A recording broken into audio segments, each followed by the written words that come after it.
Well, hello everyone. We're in Atlanta, Georgia today at the offices of Brasfield Gorrie.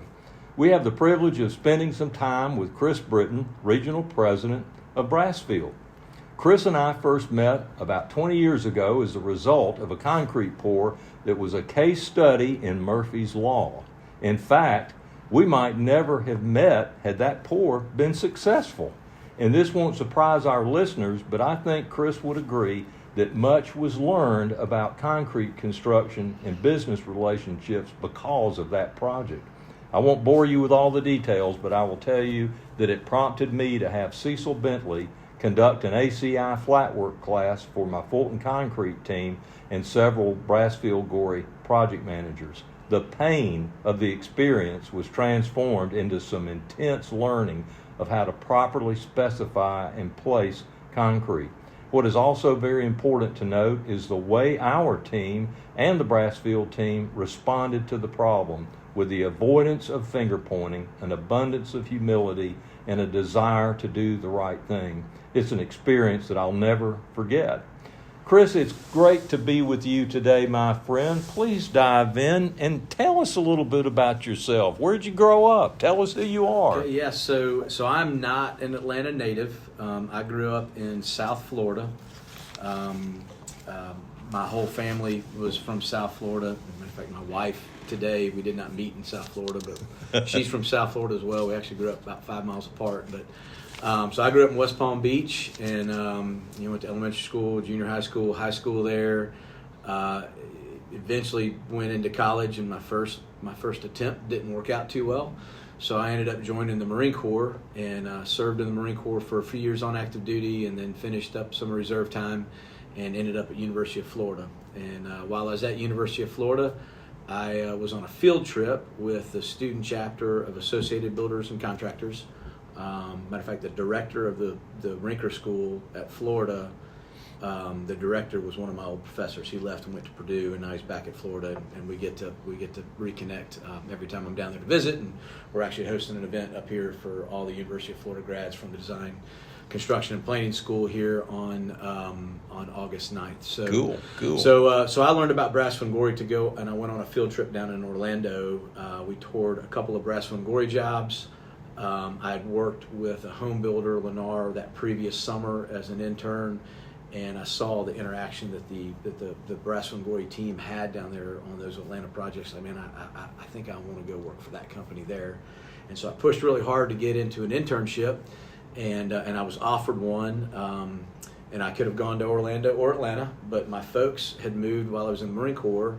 My dad worked for Pratt Whitney, ended up moving up to Atlanta in Fayetteville, and then worked for Delta, and he's now retired from Delta Airlines. But I had a free place to live. So, yes. And as a poor college student that was, trying to survive on a Montgomery GI Bill, I took the opportunity to have a free place to live, and I co-opted during the Olympics. Brasfield Gorrie didn't do any Olympic jobs, but I co-opted for Trey Sanders out at DeKalb Medical Center. That's how I ended up here in Atlanta. Interesting.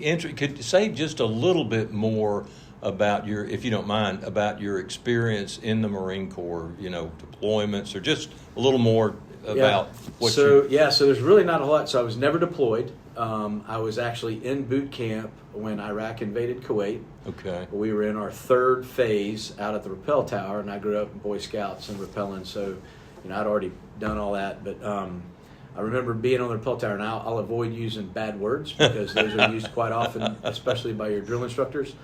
But we were at the rappel tower, and we're all learning to rappel and doing all the stuff there, and we're standing in formation, and one of our drill instructors stepped out and he says, "Y'all keep gaffing this trash off," and a lot of superlatives in there.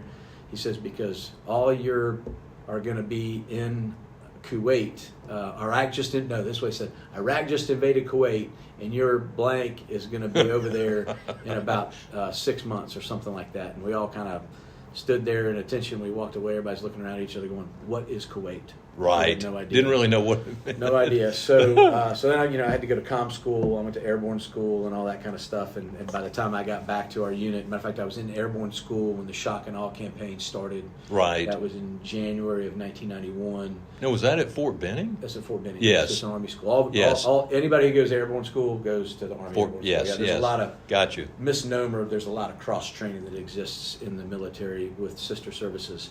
And so when we got back, the rest of us were like, we got everything packed up, ready to be deployed. We sent one platoon over, and the rest of us were supposed to be deployed, and it was a 100-hour ground war, and so it ended. Yes. Everybody stood down, and so I didn't get deployed. So I never went to combat, but got to do a lot of really cool things. Yes, so, you did. So how many cool total years? 6 years total. 6 years total. Yeah. So how old were you when you came out of the Marines? I was, so I went in at 18, so I would have gotten out at 24? Yeah, I got okay. out at 24, Okay. and I graduated college. I was 25 and started with Brasfield Gorrie when I was 25. So, yeah. So, if I understood you correctly, while you grew up very, very close to your soon-to-be your wife, Yeah. you didn't know her then. Met her at University of Florida. Yep. So you met her at University of Met her at Florida. University of Florida. Yep. Through Okay. a mutual friend. That's Yep. isn't that funny? And so one other quick question about that era in your life. I know Ryan Chanley was in Florida way back. Did you know him then? No, that's funny. So I'll tell you real quickly about that. Yeah, please I was do. incredibly busy the day that Ryan was being introduced to around our office.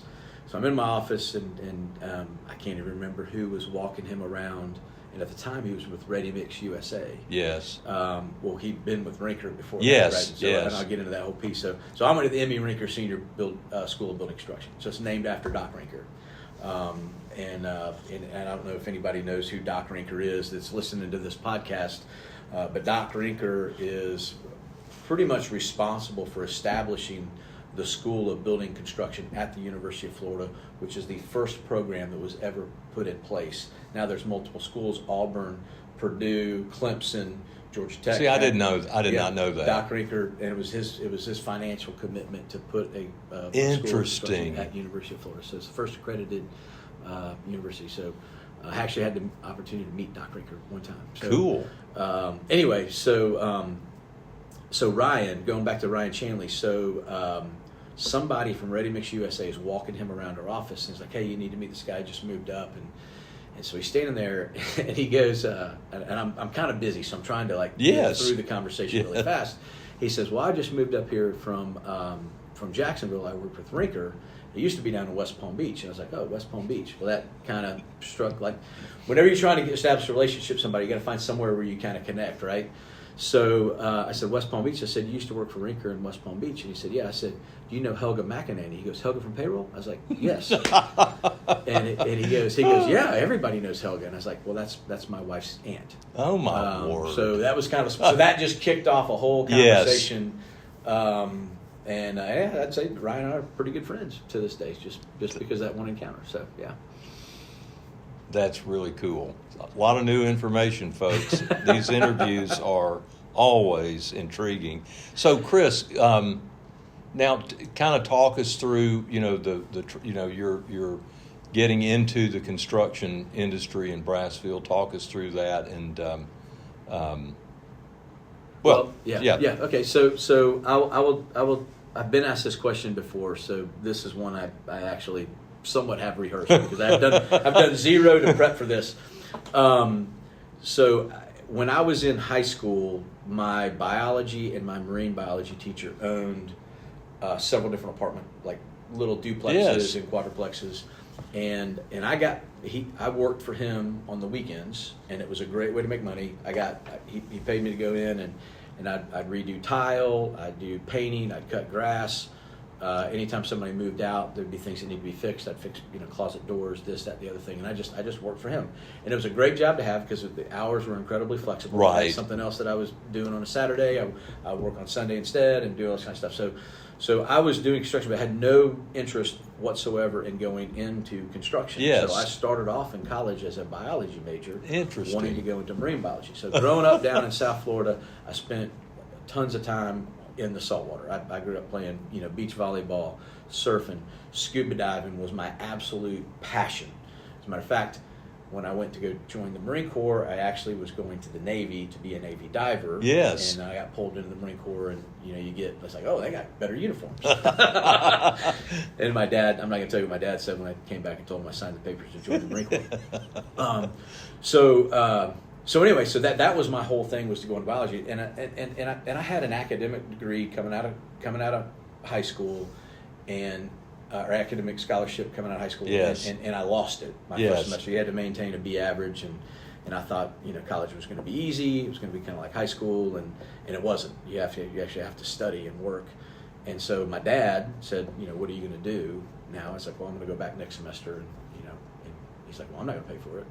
So that's kind of led to me into joining the Marine Corps and going that route. So I went in the Marine Corps, was on active duty, and then when I got active duty, a dear friend of mine who he actually worked for Brasfield Gorrie for a while. He works for PCL down in Orlando. We served the same unit, and we're both getting off active duty. He's like, well, what are you going to do? And I was like, I don't know. I said, what are you going to do? So my brother is about to graduate with a mechanical engineering degree at University of Florida. He goes, I'm going to move to Gainesville. Now, I had applied to University of Florida right out of high school, and they turned me down. So he says, why don't you come with me? I was like, okay. So I just moved to Gainesville. My folks had already left Florida. My aunt and uncle left Florida. My grandparents, they were still down there, but they've passed away now. But so I moved to University of Florida and applied to University of Florida again. I got declined again, and I went to Santa Fe Community College. And I had a lot of credits that I'd gotten while I was serving the Marine Corps, so I didn't have a whole lot to finish up. And when I got to Santa Fe Community College, I learned that there was actually a building construction degree that you could get, and that the community college, they're fed into University of Florida's Rinker School. And then even if you go to UF, you still have to, like, after your freshman, sophomore year, you still have to apply to get into the college that you're going to, which is the Emmy Rinker Senior School. Right. Gotcha. So I went to Santa Fe, and I had a whole lot more focus then on doing well. No doubt. And I did well. I got accepted to the University of Florida. I ended up graduating, like I said, fall of 1996. I graduated with highest honors. I ended up graduating with highest honors from UF. And then that summer of 96, I mentioned earlier, is when I co-opted with Brasfield Gorrie, and I worked for Trey out at DeKalb Medical Center. And during that time frame, while I was working out there, we had a chief estimator that was working in our Atlanta office. And our Atlanta office at that time was incredibly small. Right. I can't even tell you how many people were there when I was co-oping, but I do have a list that I've kept. Yes. February of 1997. Yes. And there's like 15 people in our entire office here in Atlanta. And anyway, Chris Bond was the chief estimator there. And during the summer, I never met him, but during the summer that I was here, he was 36 years old. He passed away from cancer. Oh my! And stuff you don't even know. Oh, no. So I'm out at the job site, and I see like his passing affect an office that I'd never seen affect an office before. Right. And people just pour into his family and surround his family. And I remember being out at the job site and seeing what was going on. And I met his wife, Lisa. His son, Calvin, actually ended up working for us. They were little kids back in those days. And I'm like, man, that is what I want, like, for a career. I don't want to just go and have a job and just go to work and punch a time clock and make money and whatever. I want to go to a place where I know if something were ever to happen to me, and I was dating my wife at the time. Yes. If something ever happened to me, that the people that I work with are going to be my friends. Yeah. We're going to be doing life together. And that if that without a doubt that they would jump in and back me up. Yes. Should something happen to me to take care of my family. And so I made it a focus. Matter of fact, I did an interview for with another company my entire last year, my senior semester, waiting for that offer to come from Brasfield Gorrie. It didn't come until November, so it was, and I had to fly up. I'd never met Rob Taylor. They flew me up. I go to sit down in an interview with Rob, and said, "Well, you can't get hired in Atlanta. Like, Rob hires everybody." And so I went and I sat down in his office. They flew me up, and I sat down with him, and he's sitting across from me just like you are right now. Yes. And he said, "Chris," he said, "I heard you did a good job." He said, "I want to know what you want to do." And I said, "Well, sir," I said, "I want to come work for Brasfield Gorrie." And he said, "Great. We'd love to have you come work for us." He goes, "Do you want to go to Orlando or do you want to come to Atlanta? There's some interest in the Orlando." And I'm a Florida boy. Oh, yeah. And he says, "Some interest in Atlanta and Orlando as well." I said, "Well," I said, "my girlfriend, who's now my wife, has a job up in Atlanta, and I said, and I know some of the people up there, and I've established relationships. I said, Now, was your I wanna father come to here Atlanta. too? Yeah, my parents had moved up. They've too, moved so up, They yeah, never moved yeah. up as well. So anyway, so I picked Atlanta, Yes. and I moved up here, and have been here ever since. And the best part about the interview was he asked me those two questions: what do you want to do, and where do you want to go? And he said, well, we'd love to have you come work for us. So I shook his hand. And that was Walked it. out. The interview lasted 2 minutes. No kidding. Yep. Flew back to Gainesville. And I'm getting down there. And I'm one of the last guys to get an offer. From a company. Period. I had some from the previous semester, but I wanted to work for Brasfield Gorrie. And so I'm getting around my buddies, and of course, when you're in college and you're just now going out to work for the company, it's like, well, what are they going to pay you? I sat there for a second. I go, I don't even know. I don't even know. So I accepted a job, not even knowing Isn't what I was going that to make. funny? And That's funny. Yeah, so it was. So the young people listening, it's not all about the money. Right. It's not all about the money. You do the right thing. Yes.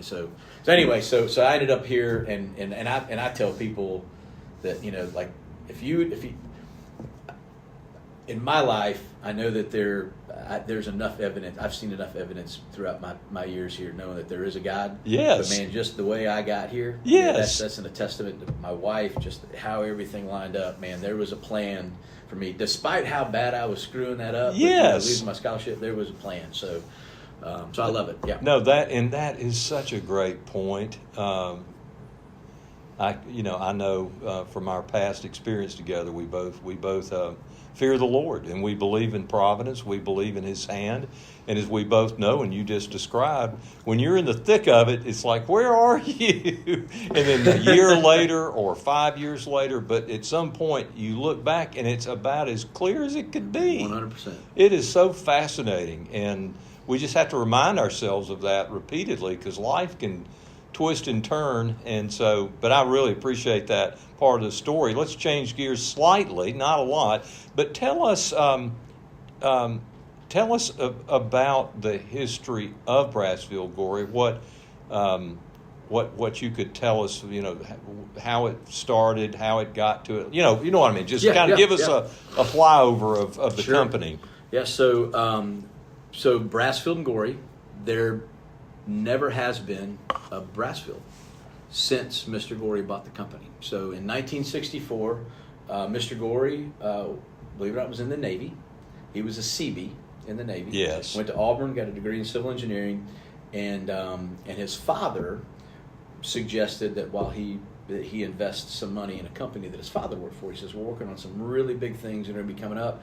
I think you should probably invest in this company. So, Mr. Pardon me, Gorrie, real quick. Pardon me. I'm sorry. Are we in Alabama? We're in Alabama. Got it. Birmingham, Okay. Alabama. Got it. So Got it. our corporate headquarters is in Birmingham, Okay, Alabama. thank you. It will always be in Birmingham, Alabama, because that is the birthplace of Brasfield Gorrie. Okay. So Mr. Gorrie invested some money with his dad's company, IBM, and so he made a little bit of money from that investment. And then as a young man, I don't know exactly how old he was when he did it, but he bought the assets off of Thomas C. Brasfield, who was becoming older in his years. Yes. He was a sole proprietor of a company that had a great reputation in Birmingham. Very small company, and I believe the purchase price was somewhere around the neighborhood of $45,000. Oh my goodness! So he bought everything off of Thomas C. Brasfield. He retired, and then he took all of his assets and his office manager, who did pretty much everything for him, Miss Imogene Powell. And so she came over to work for Mr. Gorrie. And so in 1964, instead of just operating under Thomas C. Brasfield, sole proprietor, he changed it to Brasfield and Gorrie, and he wanted to keep the Brasfield name because he had such a good reputation in Birmingham. He didn't want to lose that. So throughout the years, Mr. Gorrie has gone from that's how the company got started. Yes. The offices in Atlanta and in Orlando started in 1984. They expanded out of the Birmingham office into Atlanta and into Orlando. Of course, I didn't know who they were even when I came to work up here in January of 1997, when I started full time after I graduated in fall of '96. Nobody knew who Brasfield Gorrie was. I mean, if you're in the construction industry, kind of knew. I think we did maybe $50 million worth of work in 1996. I think we probably did 70 maybe out of this office. Let me ask you this. Pardon me. Quick question. So when you got here in Atlanta, who would you say were the top players, so to speak, that you were beginning to compete against at that time? Yeah, so without a doubt, so Beers was the big boy in town. They were building all the big jobs. They had all the cool jobs. They were the company that was pretty much not far behind them was Holder. Yes. Holder had a pretty good reputation. Harden. Yes. Harden, Bill Pinto, his friend, he's a Florida grad. So Harden was a big boy in town. R.J. Griffin was another one of our big competitors at the time. They're now J.E. Dunn. A friend of mine actually runs their office here. We graduated college together too. So those would probably be the main four that we ran up against. And in some lights, when we went up to compete against some of those guys, we weren't even really revered as competition. Right. We were only revered as competition, especially going up against Beers. Yep. And we had a small office, and it was run by Rob Taylor. Trey Sanders, Dave Nager, Keith Johnson came on in like 1993. Those were the leaders in our office, and so I worked up underneath Rob, and then eventually Keith for my entire career. Rob retired, I guess, a couple of years ago. He's out our way. He's on a board. He's on a board with one of my friends. There's a nonprofit called Atlas Ministries. Yeah, we're building a building for him right now. Yeah. Oh, you are doing. You're doing that. Okay. Yeah. No, I have a real dear friend from church who's on that board and knows Rob. So yeah. Phenomenal man. Like my mentor, and almost like a father to me. Yes. In the construction industry. So I think the world of that guy. So I'm trying to. I'm. There's so many questions I have. I'm trying to. That's what happens in these interviews. It's like chasing jackrabbits sometimes. So what would you say? And we have you and I did not prepare at all for this. So this is all impromptu, which is perfectly fine. So I'm thinking, what would you say was attributed the growth here in this market in Atlanta? How would you say what caused y'all to be so successful? You know what I mean? It's and we talk about it often in our organizations. We don't even want to take that kind of stuff for granted. Right. We had a pretty simple philosophy. Mr. Gorrie has always, and this comes from the top. So this comes from Mr. Gorrie. It's like you treat people the way you want to be treated, and good things are going to happen. Yes. And it's the golden rule, right? And always do the right thing, regardless. Yes. How we met. Right? That's how we met. Yeah. Always do the right thing. So that is preached into you. And unfortunately, in this world, not all contractors act right. Right. And but if you do things the right way, and it may not work out right away, but eventually it's going to pay off. And I think just our culture and the way we pour into our people and the way we mentor and coach them to not just do business that way, but to do life that way. Yes, is what has blessed us as a company to grow the way that we've grown. And it's my job now. I'm now counting down the days to retirement. At 54 this year. It's my job to make sure that the younger people that are coming in that work for our organization carry those same values. Yes. And so when you walk around our office and you see these quotes on the wall from Mr. Gorrie and Rob Taylor, and you see our spirit values on the wall, those aren't just for show. Right. Those are things that we actually live by. We talk about, and if anybody is not following those rules, we have to correct that. Yes. Because it is the basis of our business. And if we don't do those things well, we're not going to do anything well. And don't you think it's safe to say, going back 20 years when we got into that little calamity together, but there is it's difficult and it's tedious because there's a lot of money at play when you're dealing with concrete. Yeah. There's a lot of money at play, but there was trying to think how to put it into words. There was a delight and a pleasure in the middle of that chaotic project that we all strive to do the right thing. And it was not easy. It was not easy. It was not easy because there was a fair amount of money and there was a lot of risk that the owner may want to tear that slab out. Yep. And I think Ivan was your general superintendent, if I remember. Yep. And I will never forget standing on that floor with myself, a couple of my sales guys, Ivan, the owner. Yeah.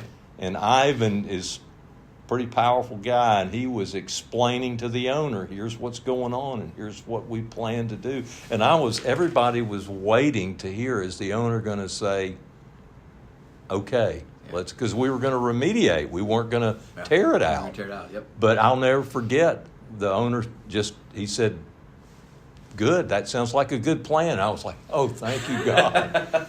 And so, but my point is, it was not easy to do the right thing, but there was a tremendous amount of gratification that we persevered, and we worked together, we got through it, as you pointed out. And then, as I said in my opening remarks, which is so important, is so true in life, what in the moment was really pretty ugly and painful, it turned into some incredible learning. It caused us to look at ourselves and look at all the things that we missed, and how could we have missed that? And so it really positioned us more powerfully to be more effective. And again, I mentioned, was it John Fertel? Trying to remember. John and a couple of your guys came in. We all went through that together. And I'll never forget this. John said after that ACI full day class and all of that with Cecil Bentley, he looked at me and he said, man, if we'd had this class before that project, we never would have gotten in that mess.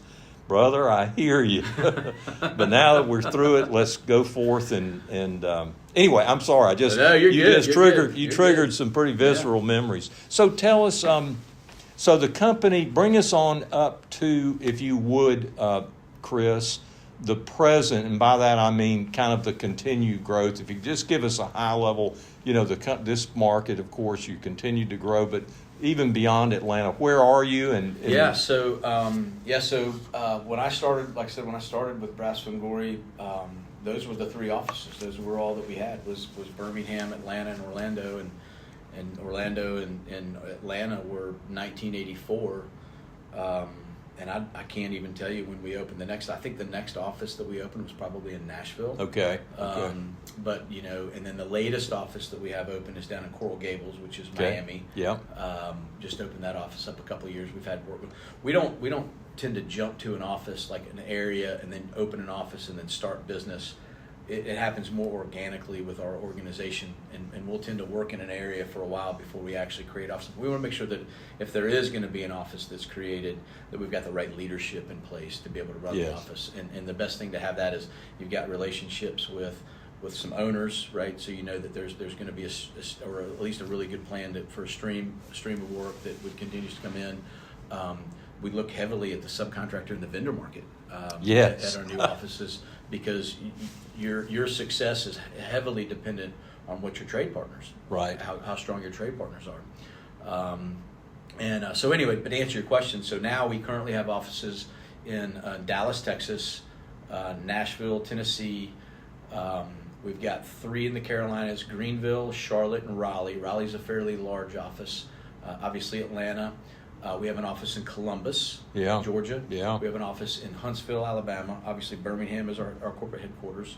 We have a small office in Jackson, Mississippi, and then Orlando, Jacksonville, and Coral Gables. So primarily in the southeastern United States. We are licensed to do business in all the states. Yes. But we typically only go into those states when we're following a client out to go work in those areas. And our Birmingham office is the one that reaches further out into the western United States, particularly our region 5, which includes aerospace, power, infrastructure, so they tend to reach out a little bit more than we do here in Atlanta. Atlanta's got a lot of work going on in it, so not a whole lot of people in our office have had to move a lot for work. We have, but Atlanta's a pretty busy city. It sure is. I had another question. Let me think. Is there a particular sector that is your what am I trying? Like for example, is healthcare? I know you do more than that, but sure. What are the sectors that are you're particularly good at? So started. I believe this is still the case. We're typically the number one healthcare contractor in the nation, and we're really only work in the Southeast United States. So heavily depend on healthcare and commercial, and that's been kind of where things have birthed. With the exception of utility work, so our water and wastewater treatment that's run out of our Birmingham office, that was started in the 70s. Okay. So that's been going on for a really long time. We're incredibly diverse, and that's been great because the market tends to go up and down. Like right now, commercial work's down, and our mission critical, our data center construction is way up, and so we've been able to offset our revenue from a commercial standpoint, from the commercial by working on the mission critical jobs. You have to do those strategically. Yes. Because building a data center is completely different than building an office building or a high-rise residential tower or a hotel. But we've managed to be able to do that. And when you're a diverse company, you can adjust. So that's where we've been blessed being able to grow. Now the Great Recession. That's what I was going to ask. We took it. Go ahead and tell us about that. Tell us about that. So it was for the people who were around and working during that time period. You probably cringe every time somebody says that because it was a terrible time. And I hope I've got a few years left. I hope I don't ever have to go through it, but I hope nobody has to experience what we experienced during that time frame because pretty much everything in Atlanta dried up. I guess I was an operations manager, and I became a division manager during the Great Recession, which I don't know if that was a blessing or a curse. Right. But we went from doing I think we did almost 150 million one year, rolling into doing 26 million worth of revenue the following year. Wow. And it didn't hit us. When did it? That's a great point. So I felt it really into 2010 and 2011. Okay. So we had booked a lot of work. We had a high-rise office. It was actually a Ritz residence. So we had the Ritz condos on top of an office building up at the north end of Peachtree Street. It's now Brookhaven. Right. It was still considered Buckhead back in those days. We had that going on. It was a four-way ownership. We were building the AIG office building at Atlantic Station. It's I don't know banks on it right now, but 271 17th Street, AIG was one of the first companies that took the bailout, and we were building off of equity, and they closed on their loan about 4 months before it hit the fan in 2008, and I remember when that happened, the loan was closed when all the bailout stuff started. And I remember I was at a restaurant, my family was in town, and I started sweating. I was like, oh my gosh, I'm so glad they closed on that loan. And I'm a young division manager, so we had that job going on. We were doing the dolphin expansion at the Georgia Aquarium, so we had that job that just started in 2008. So we had a bunch of projects, and they're big jobs, so they have a long schedule. So that all stuff went out into 2010, and when those jobs were finishing up and wrapping up, and we were closing up those projects, and they don't all end at the same time, but that time right around 2010 and 2010 and 2011 was probably the worst for us, in my division in particular. And we were bidding work. We were trying to get in the utility work, but the municipalities were behind the commercial world, right? So the municipalities didn't have any money because they lost all that tax revenue. Yes. So they were putting a pause on projects. The only ones we really had a good shot at going, ones that had an incredible amount of risk. Yes. In it, and then I had Rob kind of hold me back on getting too aggressive with some labor. We came in number 2 on a lot of projects. We did pick up a few. We worked as a subcontractor. Right. We were reached out by it's Floor Corporation now. I don't know if it's Floor Daniel back then or not. But I have dealings with Floor Daniel back in the day. Yeah. And Mr. Gorrie actually worked for Daniel. Yeah. Before it was Floor Daniel, I left that part out from a history standpoint. He was there for a short period of time. It was a pre-construction there before he started. Real quickly, in 1988, 89, 90, built a paper mill on the Tennessee River outside of Knoxville with Floor Daniel, headquartered in Greenville. So it's now Floor, I think. Now Floor. Floor. Yeah. And they're still big boys. Right. They're still big boys. But we were the concrete contractor for them. So they set out, we bid the project, we won the project. Which was not what you typically did, but what you chose, you did in order to get through the drought. And I had to sell it. I remember being on an elevator with Mr. Gorrie, and he's asking about the utility stuff. I said, Mr. Gorrie, I said, every time we turn around, I get my teeth kicked in, and I said, I can't seem to win any work, and we never lost any money, so we didn't get desperate where we take a job that we shouldn't have taken. Right. In our division, and then I learned some incredible life lessons during that. There's a whole other story that comes with Brent Perkins, our personal development manager. We call him our in-house preacher. Had a conversation with me that changed my whole direction and the way I led. I want to come back to that. Keep going. We can come back to that. We'll come back to that. Keep going. So I had to convince Rob to go after this little bitty clearing job, clearing and it was like clearing and grubbing package, just to get in there. And we had a trade partner reach out and say, hey, I know you guys are going after this. We want to team up with you. Let's go after this together. And we did. We won it, and that got us in the door to be able to look at the concrete work. And so it was a big concrete package, and we make more money as a subcontractor on concrete than we do as a GC. So it ended up being a great job. And Floor they were willing to listen to us. We put the schedules together. We coordinate the work. It ended up being a great project. And so I was a subcontractor at one point in time. So no pride here when it comes to that. But we were trying to scramble. We bid a job with Norfolk Southern up in Chattanooga. We teamed up with our power group out of Birmingham. And Mark Crump actually went down and worked on 2 nuclear power facilities down in South Georgia. Yes, so Mark Crump's a DM now, but he went down there and worked on Plant Hatch and actually so we were literally leaning into our other groups at Brasfield Gorrie that had diversified work. Because I was a commercial guy, with the exception of the aquarium. That eventually led into our sports and entertainment division. But I was a commercial guy.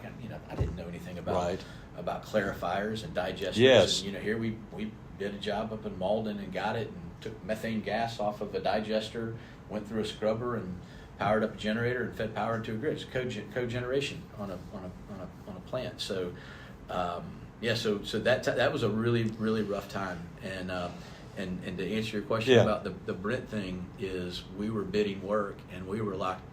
Our team was in the bid room just grinding through opportunities, and I was working or I was keeping people there pretty late, and I already had to lay off 2 guys.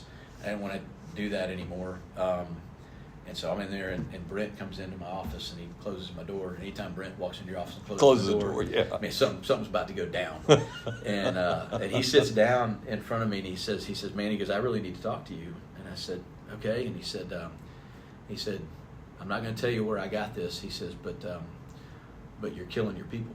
And I said, I'm killing my people. It's like, yeah, you're working them too hard. A lot of these guys don't have the energy that you do. And man, it hit me like a brick. And I said, man, I feel like I've got this weight on my back, because I've got to be able to provide the work for them to build. I don't want to lay anybody off. Right. The only people we laid off during that time period were people that were, kind of the non-performers or whatever. And I was getting into I loved everybody that was in my group, and I didn't want to have to do that. And I felt like it's my job to provide them the projects that they could build. And so when I shared with Brent that I was carrying that kind of burden, and what I was doing was that's what was driving me, that was wearing people out. And he said, "What are you going to do about it?" I said, "Well, the first thing I'm going to do is I think I'm going to apologize for one, right? Right. And yes. And he said, man, he goes, I think you just need to go and share your heart. So the very next, we actually had a division meeting that Friday, and all the guys in the room and girls, and I shared it, and I said, guys, I said, I'm sorry. I said, but I feel like this is my job, and if I'm not delivering this, then I'm letting you guys down. So please understand where it was coming from. I said, I will work on what I'm working on. And then we had one of my project managers came in my office later that day. His name is Chip Williams. He's retired now. Was an old beers guy. Yes. We hired while we were building the aquarium. And he comes in. He goes, man. He goes, that had to be pretty hard to share that. And it was, again, he's like tough moments, right, in your career. He said that. I said, Chip, it was. He says, but he said, tell you what. He says, I'm glad you told us that, and I appreciate that you shared that with us. So it changed everything. I think it changed the way people looked at me. Right. It changed the way that I led. And then when people know that you really care about them. Yes. Man, they'll do everything they can. Yes. And I'll do the same thing for them. And so that was a turning point in my career. But yeah, I don't ever want to go through. No, I know. That recession was horrible. I don't ever want to have to go through that again. It's kind of a paradox of sorts. I'm sitting here thinking, that's a great story, and we know. Here's the paradox: we know that some of our deepest learning and profound changes in who we are as a human being occur in those super painful times, but we don't want to repeat them. Yeah. We don't. But so it's like, wait a minute. If the only time I really get that super deep learning is when everything's falling apart. Yeah. Does that mean I'm going to be a masochist and go pursue? No, it's just one of those mysteries of life. Yeah. But I hear you. That's a really great story. What year would you say for you? And by the way, as you and I were talking before we started the interview, our bottom from the ready mix standpoint was 2011. That's when we hit the bottom and slowly began coming up. When do you think? What year would you say you guys felt like the lift of the plane? You felt like, hey, we're starting to rise out of this. What year do you remember? 2013. 13. Yeah. And some of it we could see little signs of it because we would communicate with our design partners, our architects, and when the architects start drawing, it's interesting to see how this goes, right? So when a recession starts to come in, we feel it in the construction industry, but we would hear the architects they're putting pencils down on this project. They're putting pencils down on this project, and so you can kind of see it. And we actually had the inflation that we're dealing with right now, with the rising interest rates, and everybody's like, oh, the interest rates have gone up. And it's like, y'all, when I started construction, interest rates were like 6.5% to 7%. Yeah. People were building. Yes. So yes. we'll figure that. The people will figure that out. They don't need to go down next to nothing in order for people to actually build projects. But the cost of materials, labor was going up, but the cost of materials were going through the roof. So from an economic standpoint, the construction market, and I'm sure this extends to other places, needed a little bit of a reset. People weren't guaranteed prices. They couldn't, so things were just getting kind of out of control. And so we've had a bunch of projects that have actually started, that have moved forward. But when in the recession, we see the architects, like nobody's drawing anything. So right. Nobody's drawing anything, that means projects are coming down the pipe because they've got these long runways.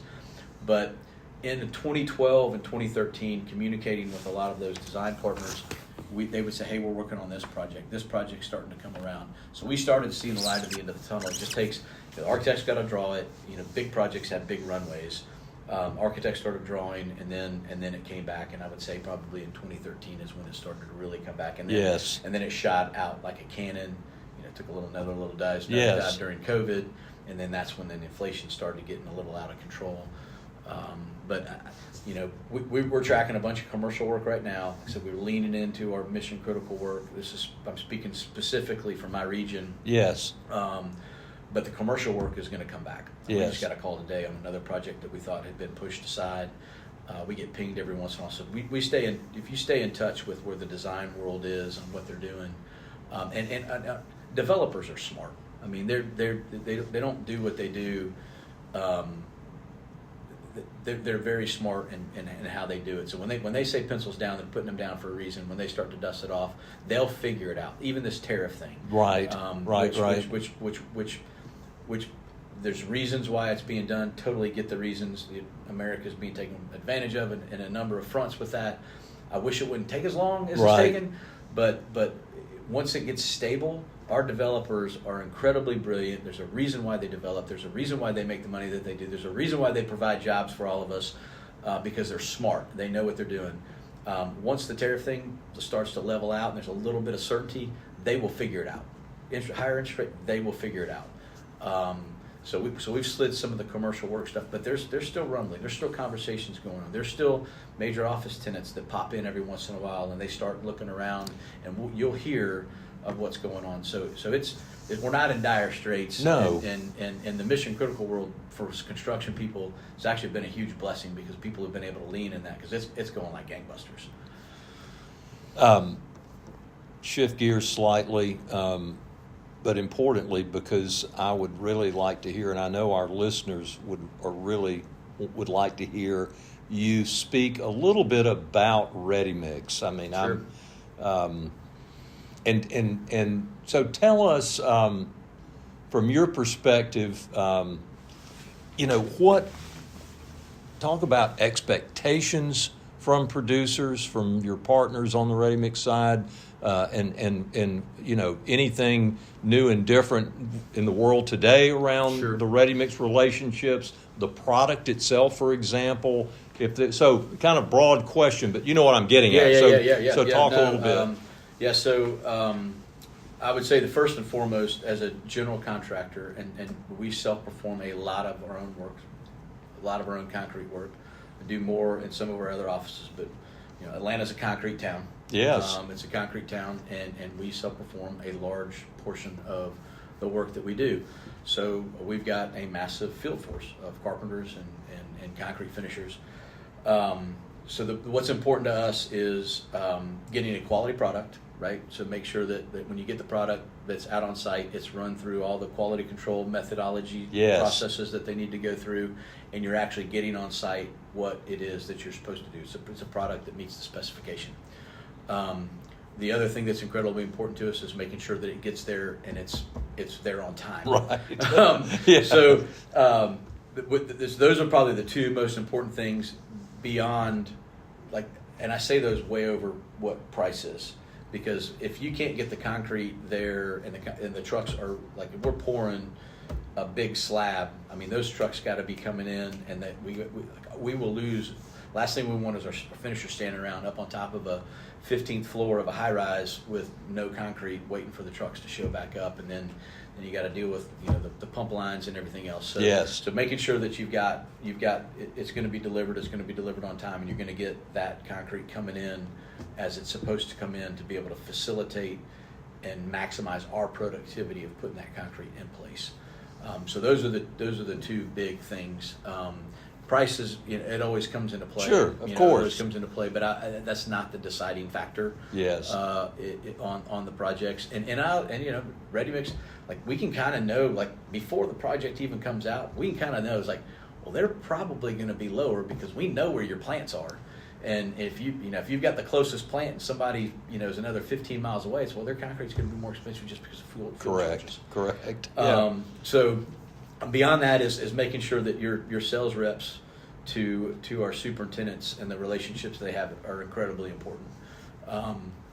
And on several of our jobs, those guys will show up during the concrete pour and be present just to make sure that everything's going on. Man, that makes a superintendent happy. I mean, you show up at 2 a.m. concrete pour on the superintendent's out there. It's a big deal. That superintendent will never forget that. And then, relationships are incredibly important as well. You're going to get your ready mix from somewhere. Having a relationship with a person that you're doing business with is a big deal, because you've always got somebody that you can call, have honest conversations with.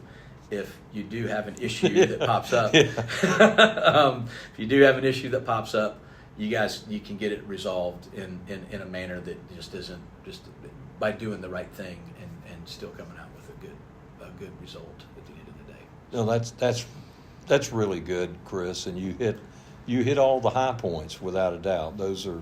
That's our business, and getting those rates that you need. It's time is money in our world. Let me ask you this, because this has been the subject of our technical committee here in the last few years. But could say a little bit about sustainable concrete, low carbon concrete, and what I'm particularly interested in is what are you hearing out there from owners?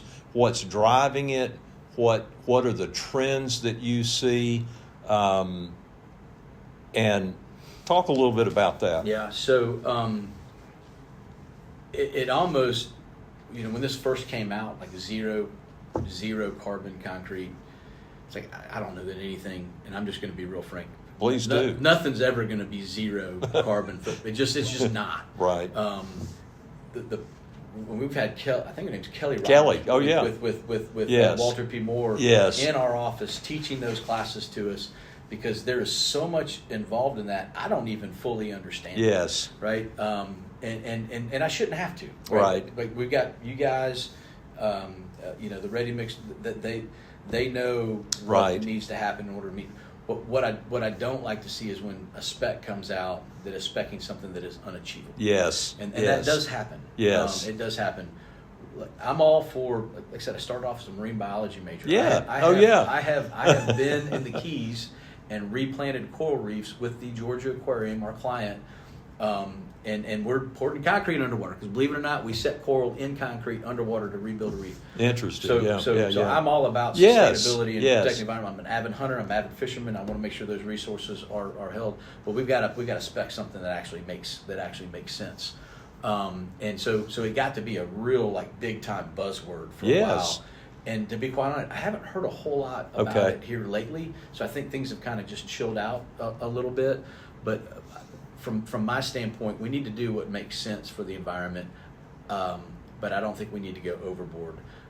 Anytime we hit like a crazy spec like that, we're calling Walter P. Moore and asking Kelly, hey, can you look at the spec with us and help us work through it? Because she will look at it from a common sense standpoint and still try to achieve what that client is trying to achieve from a sustainability standpoint. Yes. Technology is going to continue to change in concrete, I believe. Yes. I remember when self-consolidating concrete came out for the very first time, and people were giving it its own little name, because they were trying to dub it their own. Can't tell you what's in this mix. I my first experience with the aquarium, but can't tell you what's in this mix. Agilia. That was Lafarge's proprietary self-consolidating concrete. Which was great. It worked great for what we were doing when we were building those tanks down there. So I think technology is going to continue to change. I think you're still going to see a lot of sophisticated concrete in different applications. Probably the most difficult concrete we've ever dealt with was what we poured down at the Georgia Aquarium. So you got water, salt water. Dealing with all those kinds of things. Difficult forms. I mean, when you're trying to form a river flowing overhead, and you invite Tamer Uzun, you ask him to come out to your job site. And he passed away, but Tamer Uzun's and he comes out and he looks at it, he goes, well, just form it up the best you can, and then we'll give you a drawing on what the rebar needs to look like. Interesting. You're forming something that's kind of crazy. Because it was like this crazy. And this was before VDC, right? Before you could actually draw it. Yes. You're trying to pour some pretty wild looking concrete in that deal. So that Tamer actually said that's really interesting. Said on the job site, and that self consolidating concrete with was great in that application. So yeah. Well, like all these interviews, I feel like we could spend the rest of the afternoon here and still have more to talk about. But I do want to pick up on there are two quick questions, not quick, but two more things. One is I'd like for you to say a little bit about what is it about this business that really excites you? What is it that you most enjoy about your job and about this career that you've had? So I'll say, well, the answer is real simple. it's the relationships that you've developed over the years, and I not just like within Brasfield and Gorrie, because the biggest joy I get out of in my position where I'm at right now is I've got people that I've watched go from pre-construction to becoming assistant project managers, growing up through the career that are now division managers, and they've been a part of my group this entire time. And then now they're the division managers going out there chasing the work, right? And then I share the stories like I just shared with you when Brent confronted me about how I was leaving with these guys. Well, actually, some of these guys were actually in that meeting as a younger APM, right? Because it was a while ago.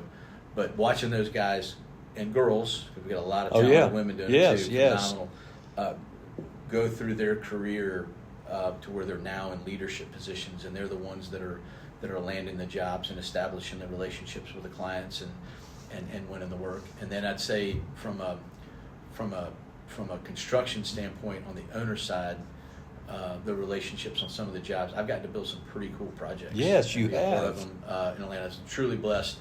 You know, I started off as a biology major, wanted to be a marine biologist. I interviewed with Georgia Aquarium. Yeah. I was in the interview and I said, I'm probably the only construction guy that you're going to talk to that actually knows what a nematocyst is. And they all kind of looked at me and they're like, oh my gosh, because that's where I started my degree. But I got to build an aquarium, and then I grew up in West Palm Beach, and the Atlanta Braves spring training was in West Palm when I was growing up.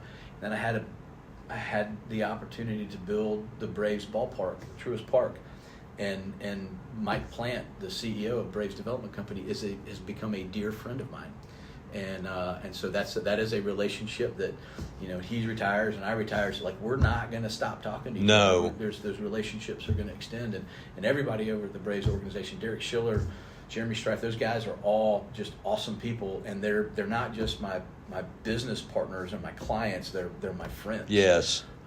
Relationships with your subcontractors and your vendors. Those things are timeless, and they matter. If you go through your entire career and you leave Brasfield Gorrie, and there's no hole that's felt in the industry from a trade partner, a designer partner, a owner, or even the people that you're working with, man, you did something wrong. Like they when you're gone, they should feel it. Like they should feel it. Yes. And so that's the thing that I'm going to take most with me is not the cool buildings that I built, but the cool relationships. The human relationships. Yeah. It's the foundation of life. It takes some time for that fully to sink in, but this is a great segue to the last question I have, and I think it'll flow right from your last comments. But what advice would you give? I always like to hear from people in your role, in a leadership role. What advice would you give to young people who are coming into building construction, just this whole realm? Because it's different. What would you say to them? Yeah.